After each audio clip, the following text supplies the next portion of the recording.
Hello, everyone. My name is Tanya Catby. I'm the Sustainability Management Analyst for the City of Los Altos. I'm joined by Commissioner Carl Van Race, a member of the Los Altos Environmental Commission, who will help me present today. We also have Commissioner Don Whedon with us. Commissioner Whedon played a key role during the initial discussions on a similar single-use plastic ordinance back in 2019.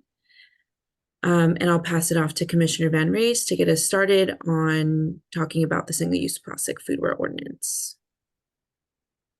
Great. So looking at the agenda, I will go over the purpose of this ordinance, which businesses it applies to, and the type of foodware involved.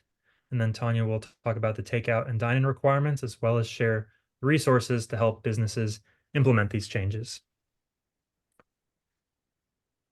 So the problem is pretty simple. We were trying to eliminate plastic waste. Plastic pollution fills up our landfills and pollutes the environment. And this ordinance helps to address non-essential single-use plastic foodware by prioritizing reusable foodware and accessories in the city of Los Altos. The ordinance you're going to hear about today is modeled off the San Mateo County-wide effort. Even though we're in Santa Clara County, this is modeled off San Mateo County. And 16 cities and towns have already worked on or expanded on that model ordinance, and many of them started implementing in 2022. The problem with plastic can't really be overstated. The US is creating the most plastic pollution in the world. There's now international agreements trying to address plastic and end it. So by implementing these changes, you're joining not only a city effort, but a Bay Area effort, a national and global effort to drastically reduce plastic pollution. So here you have on screen the businesses. I'll just list these quickly. Restaurants, including fast food restaurants, caterers, cafeterias, coffee shops, grocery stores, delicatessens, mobile food providers, vehicles, carts, and stands are all who this ordinance would apply to. And up in front, it's important to mention that the idea is for these to get implemented within 6 months after the ordinance is adopted. More on that timeline later. So the type of foodware involved, as the name would imply, single-use foodware designed to be discarded after a single or limited number of uses. Basically, anything that is used to serve, transport food. And so that includes items like cups, plates, to-go containers, cutlery, and stir sticks. Now, the material involved is central to this. Under this current language, fiber-based foodware and aluminum foil would still be allowed, while certain materials like styrofoam, plastic foodware, and compostable plastic would be restricted. I'll say a little bit more on compostable plastic. While it sounds good in theory, it does not work in Los Altos. The Los Altos Organics Recycling Program cannot accept these materials, and many haulers in the Bay Area don't have a way to process these either.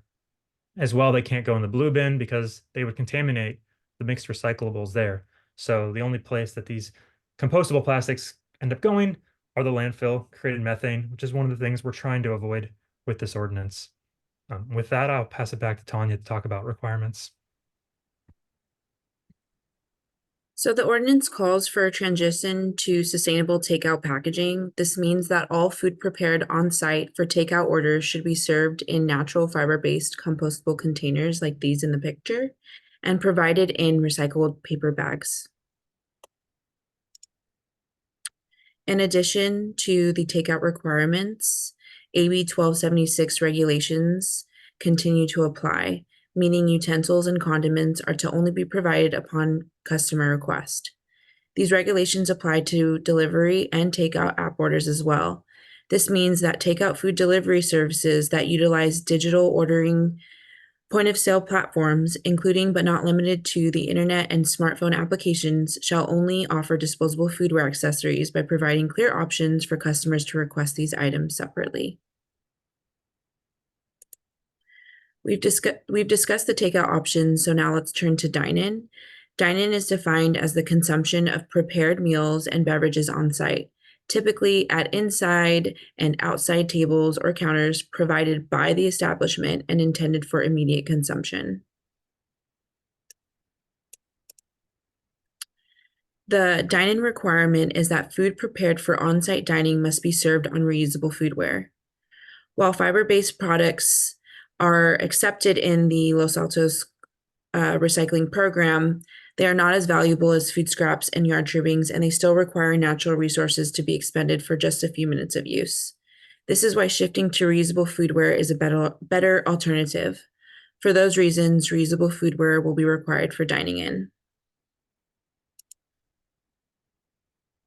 Other dining requirements to know are condiments must be served in reusable containers. Single-use compostable straws, napkins, and liners are allowed. Reusable foodware is typically made out of materials such as ceramics or metal.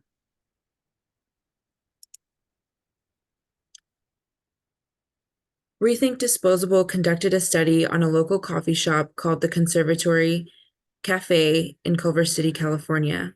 They serve hot and cold drinks and some food. Typically, 75% of Conservatory Cafe's customers order takeout. The study was conducted on multiple items such as 8-ounce plastic cups, plastic forks, knives, spoons, wooden stirrers, plastic straws, and more. Rethink Disposal recommended that the cafe implement reusable cups, forks, knives, spoons, and stirrers. They also recommended that they reduce the use of individually wrapped plastic straws and implement a reusable mug program with a discount offered to customers who bring their own mugs. The study also recommended that they reduce their use of paper sleeves and implement bulk sweeteners instead of individually wrapped sugar packets. By implementing these regulations, the conservatory prevented the use of over 200 disposable items and over 2,000 pounds of waste annually, while earning an ongoing net cost of savings each year of almost $7,000. They also found that staff time and labor costs was not impacted. They had positive feedback from customers, and they increased the sale of branded reusable mugs. Making the switch to reusables can benefit you and your business in several ways. As I mentioned, it can lead to a reduction of costs. It can potentially streamline operations. It reduces landfill waste. It lowers your business's carbon footprint and can enhance your brand image. As a way to help businesses move forward and comply with these requirements, the city website has a purchasing guide that covers a wide variety of product types, how much they cost, and where to buy them. This list is extensive but not comprehensive, as the market for these products are constantly evolving. We encourage you to reach out to us if there is no alternative that matches your business needs.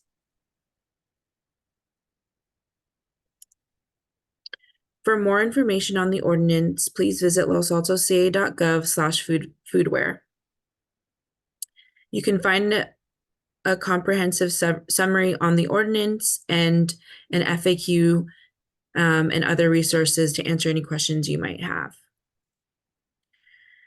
The ordinance is expected to go to council sometime in the fall, and we are proposing a six-month window for businesses to transition to reusables and fiberware after the ordinance is adopted. To ensure a smooth transition, businesses should educate staff and customers about the ordinance and its requirements. In addition to exploring the purchasing guide, reach out to your current suppliers who can help you find the sustainable alternative to a product. And that concludes our presentation. We encourage businesses to provide questions and feedback via our email, sustainability@losaltosca.gov, and we encourage you to check out the ordinance website for more information. Thank you.